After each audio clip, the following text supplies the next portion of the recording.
Então, é sócio, você está dividindo o resultado, que pode ser uma conta que saia mais cara em termos do que você divide, né? Concorda que se eu buscar captação no mercado e avançar trazendo o resultado em cima de aplicação correta desse recurso que eu captei, eu não vou precisar dividir meu resultado com ninguém? Claro, se você tiver certeza que eu vou chegar naquele lugar que eu imaginei. Agora, se eu precisar, se eu não tiver essa certeza e tiver lacunas de profissionalização, lacunas de gestão... É porque quando alguém, um investidor, ele não vem só com recurso... Não é só para o dinheiro, né? Ele traz uma série de expertise, às vezes portfólio de clientes, às vezes acesso a mercados, rede de relacionamento, profissionalização, governança. Então, quando você fala disso, você está falando de um baita choque que...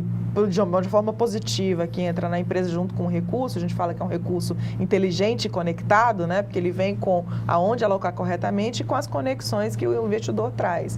Então, você divide o resultado, mas em compensação a tua empresa conseguiu crescer muito mais do que, na grande maioria das vezes, do que da forma mais convencional.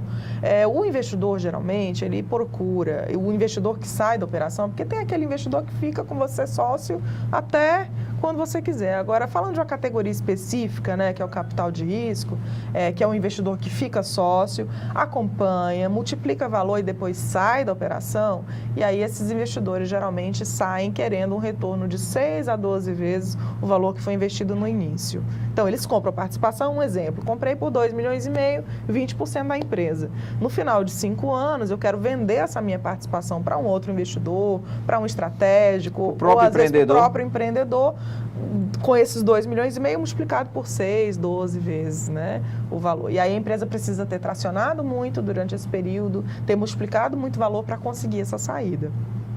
Rômulo, você que é especialista aí em captação de recursos, e aí o recurso mais tradicional, onde eu simplesmente não chamo o investidor para ser meu sócio, meu parceiro, mas é onde eu vou buscar recurso com juros mesmo, com atualização financeira, monetária. Como é que está a BNDES? Como é que está Banco do Nordeste? Como é que está aí essas operações? Bem, recentemente, acho que eu digo assim, recentemente, há uns 4 anos, tem surgido novas linhas de financiamentos, muitas voltadas para a inovação de energia. O FINEP, ela, de certa forma, ela era uma financiadora de subvenção. De um tempo para cá, na sua estratégia, ela mudou. Ela começou a se aliar com bancos e começou a segmentar linhas de financiamento. Por exemplo, ela financiou uma linha só para automóveis. Ela pegou um recurso dedicado em parceria com o BNDES e investiu em empresas de automobilística que queriam investir em desenvolvimento tecnológico dentro de carros, nesse setor, ela dedicou um pilar só para isso. Também, da mesma forma, ela fez para energias, envolvendo energias renováveis, tecnologias na energia solar, eólicas, eficiência energética, né? Ressalto também que há recursos das próprias companhias energéticas que têm uma obrigatoriedade de um percentual do seu faturamento a dedicarem em pesquisa e inovação.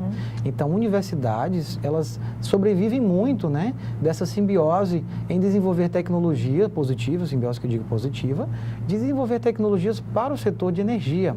Daí tem surgido diversos produtos que têm melhorado o nosso ecossistema de energia. O que mais? Tem uma informação quentinha, o BNB, e aí falando de empreendedores que estão começando, né, vai lançar uma linha de financiamento, um FNE Semente, com características de capital semente, né, mas com uma taxa de juros baixíssima, com bônus por adimplência. Então, o título, acho que o nome provisório é FNE Semente, mas fiquem atentos que daqui a pouco vai ser lançado até R$200 mil de captação, acho que com 1% de juro ao ano, coisa de pai para filho. 1% ao ano? 1%. Coisa de pai para filho. Com 36 meses, com carência, né? Não, tem carência, 36 meses, com bonificação, pagamento trimestral. Então, é uma linha fantástica. É essa mesma que eu acho que o empreendedor brasileiro precisa desse tipo de incentivo. O BNB está saindo, o BNB está nos últimos tempos, além de ser um um banco que participou de fundos de investimento semente pioneiramente no Brasil, junto com o BNDES, né? Dos 3 hoje maiores fundos que tem no Brasil, o BNB participa. Há pouco tempo atrás, em julho, lançou o Rubini, que é esse ambiente, né, para articular já e movimentar o Dr. Vandenberg esteve aqui falando do Rubini, exatamente. Muito interessante. E aí, a semana passada, 2 semanas atrás, houve essa informação aí de primeira mão falando do FNS Semente. O Banco Nordeste tem cumprido bem o seu papel de desenvolvimento, muito né? bem. Eu acho que é uma instituição séria nesse sentido, né? E ele tem mudado muito a cultura. Traçando uma linha do tempo, a gente observa que os bancos, que eles tinham muito uma característica assim, eu te empresto dinheiro, mas você tem que me dar uma garantia, um imóvel, eu tinha que dar um bem. Não sei quantas vezes o valor que você está solicitando em garantia, né? É muito assim. Você vai no site, dizia assim, se eu tivesse isso, eu não estava aqui buscando dinheiro. Então você tem que dar uma garantia super valorizada, você tem que ter, não tinha muita carência, ou seja, no máximo 3 meses você tinha que pagar o investimento, começar a pagar e parcelado num juros muito alto. Essa cultura, ela de certa forma, ela limitava muito o desenvolvimento dos empreendimentos que queriam, e naquela etapa, conseguir um pouco de dinheiro, de capital de giro, para evoluir o seu negócio. Com o desenvolvimento de outros bancos, que onde começou a surgir o Cubo, lá em São Paulo, ou seja, os bancos começaram a se tornar investidores de tecnologia, a cultura começou a mudar e, como exemplo, o Rubini é uma concretização dessa cultura aberta de inovação, onde um termo chamado fintech, que é tecnologia, financeiro e tecnologia, onde há a junção da tecnologia dentro do processo de financeiro, ela começou a mudar os modelos de negócios. Que hoje é um dos setores mais atraentes para investidores, inclusive o fintech. Mas eu tenho visto também, assim, a gente fala muito de recursos, a fundo perdido, né, subvenção, sempre agregado ao capital intelectual, à inovação, né? E eu acho que está faltando muito esse tipo de investimento, esse tipo de incentivo para a bodega, para a loja de roupa, né? Eu acho que está faltando para gerar emprego nesse sentido, né? Porque a indústria não absorve mais todo mundo, né? Eu queria fazer, desculpa, só um comentário com relação à subvenção. Recurso de subvenção, ele é importantíssimo, mas o empreendedor não pode se viciar nele.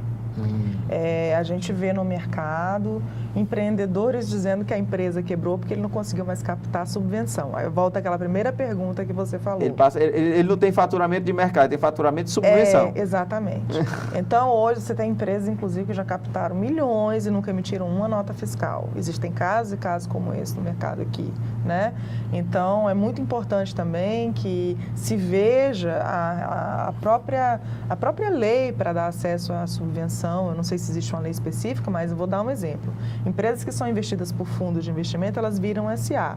Por serem SA, elas deixam de ter acesso à subvenção, que é um absurdo. São empresas pequenas, tão pequenas quanto as outras, né? Mas que, por outro lado, você tem uma governança forte que vai garantir que aquele recurso de subvenção vai ser aplicado da forma correta. Vai voltar para a sociedade. Vai voltar para a sociedade, são empresas auditadas todo ano. Essas empresas deixam de ter acesso simplesmente porque houve uma mudança, um desenquadramento de micro e pequena empresa. E você vê empresas micro e pequenas anos e anos captando recurso e com todas as absurdas... Para subsistência, quase. Para subsistência e com todos os absurdos de práticas, inclusive de dinheiro no bolso do empreendedor, que na hora do vamos fazer as coisas, sabe fazer também as coisas não tão direito, claro, né? Alguns. Então, é importante deixar isso muito claro, que é um recurso para um momento, para que tem que ser utilizado de uma maneira inteligente, mas que não pode viciar o empreendedor. Excelente colocação, Roberta, porque aí eu tenho uma colocação a fazer, por exemplo. Durante essa etapa de captação, realmente o empreendedor tem que se planejar, como a gente falou, para ele fazer um plano de começar e terminar. Que realmente é uma cultura que vem acontecendo, e aí você começa a pegar FUNCAP, Tecnova, que é um fundo compartilhado com o FINEP, uma descentralização. Você tem todo isso ciclo e as empresas elas não vão para o mercado. E aí, nessa hora, realmente, o empreendedor ele tem que ser sincero consigo mesmo para tirar esse vício, e concordo com a colocação da Roberta, porque não só a SA, Roberta, mas empresas de grande porte também são excluídas. Assim, de certa forma, para o ouvinte que está nos acompanhando, Os fundos de investimento, eles têm uma característica de apoiar pequenas empresas, médias empresas, de pequenas e médias empresas. Então, você tem um faturamento aí de zero ou 0 a 3 milhões e meio, não, até grandes médias empresas até 16 milhões, isso recentemente mudou. Então, 16 milhões e pouquinho. Mas uma empresa que já tem só faturar 17 milhões ou 18, ela não pode participar. E aí é penalizada, por exemplo, recentemente eu tive uma negociação com uma empresa que queria investir num projeto inovador, mas ela não tinha a característica. Então, a empresa que tem dinheiro, sabe fazer negócio, tem competência mercadológica, tem recurso, mas agora ela tem que gastar 100%. Eu sei que é injusto pensar pelo lado... Ela tem tudo isso, ela tem recurso para investir, ela sabe também fragmentar a empresa, abrir outra, dividir, ela sabe fazer isso muito bem, Rômulo. Eu acho que também tem que deixar recurso para quem está começando, para o empreendedor pequeno, e aí alavancar, fazer crescer. Não, mas não tenho dúvida, que aí tem que privilegiar quem está começando também. Mas, por exemplo, é nesse sentido que tem surgido editais eliminando essa restrição. Por exemplo, uma subvenção para quem é indústria poderia, por exemplo, se interfacear com o Senai, onde tem um edital de inovação do Senai, que é exatamente para financiar e é onde ele percebeu essa característica. Por exemplo, você quer fazer uma subvenção para colocar, por exemplo, um protótipo. Você quer desenvolver um protótipo. E nesse protótipo você não precisa inovar, mas essa inovação, ela de certa forma, passou. Então o Senai ele abriu uma fatiazinha do recurso para colocar em protótipo. Eu queria, novamente, aí pedir um intervalo, porque eu tenho um tema muito interessante que está aí, eu acho que não é nem moderno, mas ele é interessante porque as pessoas não conhecem bem o conceito, né, o conceito, que é o capital de risco, e as pessoas confundem muito com risco de capital. Eu queria que vocês destrinchassem esse assunto aqui conosco, desvendasse ele para que o nosso telespectador pudesse ter acesso a ele, né? Então, um minutinho só, voltamos com esse assunto para que você esteja melhor informado e aí sim captar recursos para a sua empresa. Minutinho, fique conosco.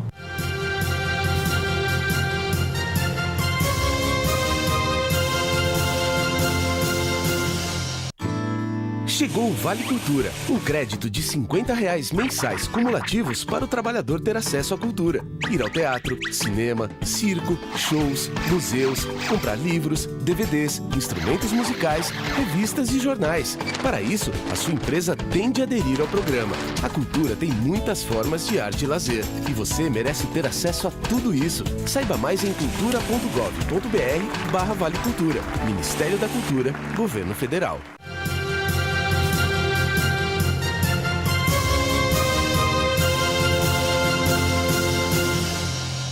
Já estamos de volta ao programa Educação e Trabalho com temas de hoje, capital financeiro para gerar seu negócio. Estamos aqui com a consultora Roberta Mota, que é diretora da Venturi Consultoria e Investimento, e o consultor Rômulo Ferrer, também especialista em captação de recursos.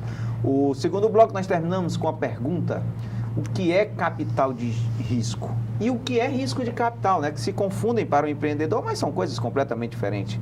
Aí eu vou e pergunto: o que é capital de risco? Capital de risco é uma modalidade de investimento, vem do termo venture capital, né, do inglês, onde o investidor ele compra a participação da empresa por um recurso financeiro, vira sócio, acompanha o desenvolvimento dessa empresa, profissionaliza a empresa, traz governança, gestão, estratégia, multiplica o valor dessa empresa e ao final de um período ele vende a participação saindo da operação. Então, isso é que é o conceito de capital de risco. O conceito do capital de risco, você quando vai buscar, não é uma situação de buscar um empréstimo. Não. É uma situação de buscar um sócio. Um sócio. Então, entendendo que você tem um sócio que acredita no seu negócio. Que acredita no seu negócio, que vai dividir as dores com você, que por comprar a participação, ele vai ter direito de opinar na gestão, né? E acompanhar a operação. Geralmente, seu sócio mesmo. Vai ser seu sócio, vai colocar ali, geralmente, um diretor administrativo financeiro, vai constituir um conselho, vai constituir uma diretoria. Então, a sua empresa ela vai mudar muito em termos de profissionalização, né? Para que a relação de sociedade ela aconteça da melhor maneira possível. Sempre que eu ouvi falar em capital de risco, Roberto, eu sempre entendi que existia um pior momento era o desinvestimento. A grande maioria é o grande bloqueio, né? É o dos como empreendedores. sair, como aquele que botou dinheiro. E é bom que o telespectador entenda, porque para o capital de risco, o investidor ele não está interessado na empresa. O negócio dele é dinheiro.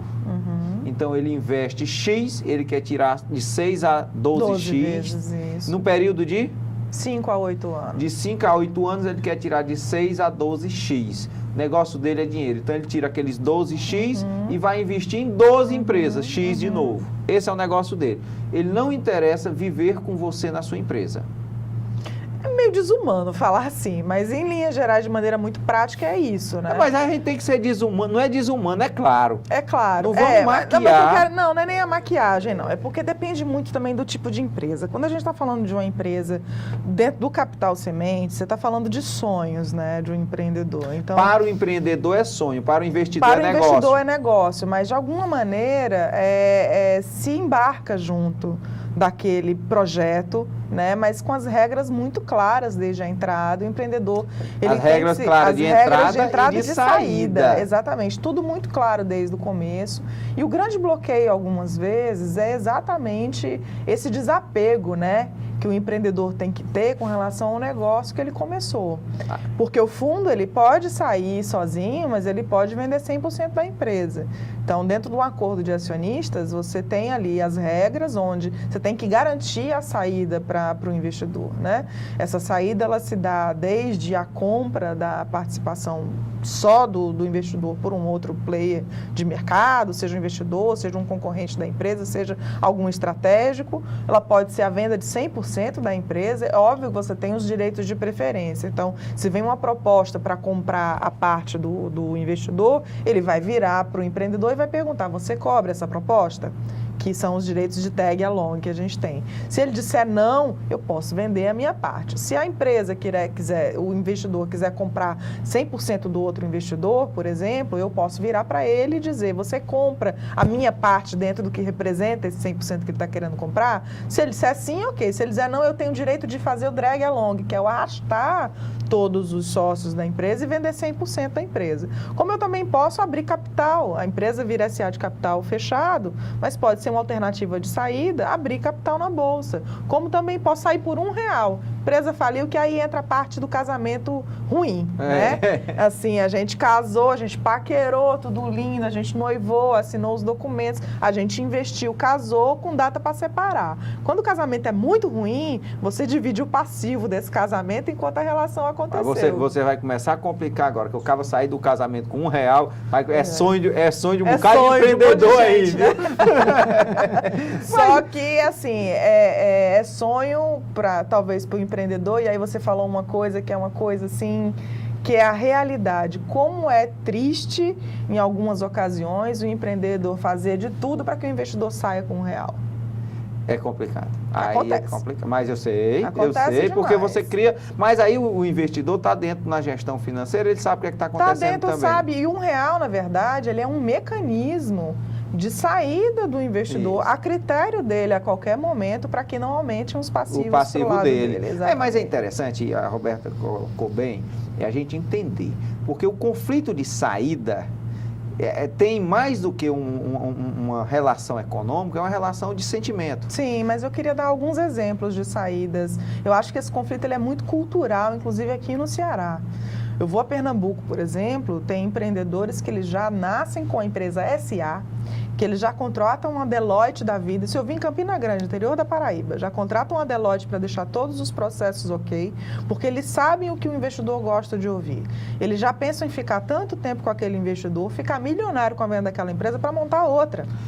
Como eu já tive na minha própria carteira como gestora de fundo de investimento, uma empresa que foi vendida 100%, que dos 5 sócios, os 5 permaneceram por um ano, depois os 4 permaneceram por mais não sei quantos anos, e foi uma operação, foi em 2010 uma das mais rentáveis, isoladamente. Mas, Roberto, aí vem um aspecto que eu sempre disse, que é a linha tênue que tem entre o empreendedor e os conceitos do empreendedorismo e o empresário. Sim. Então, o empreendedor que entra com esse... e entra sem paixão,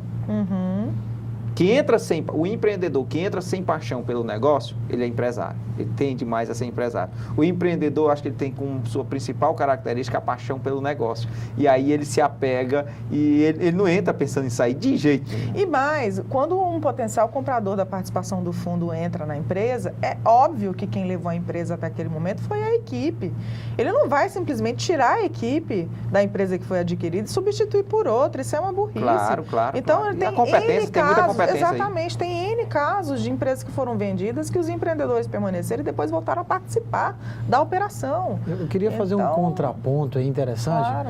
A gente está falando muito na ponta dessa hora de captar o investidor e tal, mas se a gente passar por outro lado, a gente traz assim, eu estou com uma ideia e quero colocar essa ideia no mercado.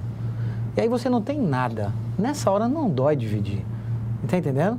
Nessa Sim. hora que o empresário, o empreendedor, ele tem uma ideia, ou seja, ele não tem nada. Olha para você ver como é que é a história de quando entra um recurso financeiro. Eu estou com uma ideia sozinho, não tenho todas as competências para colocar a ideia. Convido um sócio e divido metade do meu negócio com ele. Nessa hora não dói. Percebe que nessa hora ele está a fim de colocar a sua ideia. Nenhum dos dois tem dinheiro, então eles entram com o seu tempo. E aí onde entra a jogada da troca, a moeda de troca. Assim como acontece no capital de risco, acontece no começo também, a moeda de troca. Então eu quero dedicar o meu negócio, dividir, e ele, em contrapartida, me dá o conhecimento. Por outro lado, o que acontece lá nessa hora da negociação, eu cedo um percentual do meu negócio em troca de uma expertise e capital que não tenho. E em troca de dinheiro também. E em dinheiro também. Mas nessa Porque hora quando dói. você faz o valuation de uma empresa dessa, você está comprando a promessa do que ela será. Sim. Você não está comprando, quando você precifica uma empresa, você não está fazendo a metodologia tradicional. O empréstimo tradicional, ele se garante e ele sabe quanto é que ele vai receber. Uhum. Se você der certo ou errado, ele sabe quanto é o dele. Então, essas empresas elas têm também que valorizar muito quem acreditou no negócio delas, enquanto o negócio, por mais que tenha um faturamento ainda pequeno ou conseguiu alguma coisa, ainda é uma promessa. Ainda era uma promessa. Então, o investidor acreditou naquilo ali, colocou dinheiro ali, 2 milhões e meio, que não é fácil descaptar um dinheiro como esse hoje em dia. E dessa forma, trouxe né? uma série de competências ali junto, então o buraco é um pouco mais embaixo. Agora é interessante, eu quero saber, como é que está o empreendedor? Está maduro para isso, Roberto? Vocês percebem que o empreendedor cearense está maduro? Qual é a maturidade do empreendedor? Primeiro, ele não conhece o conceito. Ele não sabe o que é o capital de risco, então tem ainda uma catequese, né, para você explicar o que é, como é, fazer a decodificação da linguagem, que é trazer todos esses conceitos, essas palavras difíceis que tem para o entendimento dele, né, para o dia a dia dele. E tem também a falta de preparo, né, na hora de conversar com o próprio investidor, né. 3, 4 perguntas que você faz que a pessoa fica ali desestruturada naquele momento que você diz, não, ainda não está preparado, queimou um cartucho em vão. Não profissionalizou a gestão, não tem uma boa contabilidade, você pede um balancete, o último balancete ele não sabe nem quando é que foi que a contabilidade deu para ele, ou quando ele se lembrou de pedir para a contabilidade, né? Às vezes o empreendedor ele não sabe nem separar pessoa física de pessoa jurídica. As gambiarras de estrutura societária, então botou uma filha, botou a mulher para ser sócia junto com ele, um desalinhamento em termos da estrutura societária, né? De governança, enfim, de uma série de práticas, são práticas que o dia a dia ele vai fazendo ali de uma maneira muito amadora e que ele não se preocupa em ajustar antes de conversar com o fundo, por exemplo. Isso é. E Rômulo, você tem percebido uma coisa que eu vejo muito? O empreendedor ele prefere ser 100% dono de nada, o empreendedor, do que ser 50% dono de alguma coisa. E mais, ainda adora colocar uma placa de diretor executivo na porta da sócio sala dele. diretor executivo, presidente. 100%. Isso, Que é para dizer que não tem, sócio. É isso aí. Concordo. Essa é uma cultura, na verdade, que a gente ainda tem, né? E ela está, em certa forma, enraizada. Devido ao momento de startup, que, na verdade, muito se fala recentemente, o nosso ecossistema no Ceará tem se movimentado e agitado com muita propriedade, assim, analisando os 4, 5 anos para trás, não existia esse movimento de startup como está acontecendo hoje, né? Movimentação do banco, você tem universidades, articulações da FIEC, articulações de universidades, núcleos de inovações tecnológicas. Então, você tem toda uma liga funcionando. Quando você traz o empreendedor para essa área, ele ressalta muito o ego, a necessidade de que a startup já diz por si só o que ele é. Startup, de certa forma, é uma empresa junto com você tem um conjunto de pessoas, onde ele não tem recurso suficiente, o nome startup se atribui a isso, e ele quer colocar um negócio para frente, mas o seu modelo de negócio é muito associado, a startup hoje em dia está muito associado a software, porque é um modelo que você multiplica e duplicável, e com uma estrutura de custo muito pequena. Então, o sócio, nessa hora, ele... Mas com um risco muito grande envolvido. Isso. E outra característica, o capital investido, ele é muito para mão de obra, ele não é imobilizado, não é para comprar equipamento, não é para comprar nada, é mão de obra. É o capital então, intelectual. É volátil demais, jogou, Isso. acabou. Não tem esse negócio de vender máquina para repor o dinheiro, não tem isso. E aí eu vejo dentro dos movimentos, muitos empreendedores ressaltando o seu ego, que eu sou São os empreendedores Sou de palco, empresário. né? aquele cara que muito, sabe... Empreendedor de palco. O cara gosta de tirar foto, gosta de Nas redes aparecer sociais. mais. Tem até as poses, que são as poses características do empreendedor de palco. As poses para foto mesmo. Aham. Isso, e nessa hora ele ressalta uma Aí imagem... depois vira palestrante, né? É. Não, e depois acaba acontecendo Profissional, isso. E traz muito a falha nessa hora de que o consultor também acontece muito. Ele quer ser consultor e quer ser na área, mas não tem a expertise e a vivência da situação. Por exemplo, eu já estou no mercado como empresário desde 2009,